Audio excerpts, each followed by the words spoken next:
Life has to go on. Life has to go on. Now, his grieving family refuses to let his story end here.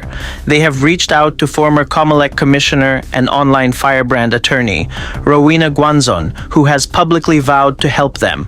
Na-excite naman po ako. Good morning po, attorney. It's nice to see you. It's nice to talk to you. Ito po yung... salamat po. Ito po yung father, si... Attorney, maraming salamat po dun sa offer nyo. Akala ko po talaga, hindi nyo tototohanin, pero ngayon kausap namin kayo, talaga pong kailangan po namin ng tulong nyo. Kailangan po namin. Sabihin nyo lang po kay Lester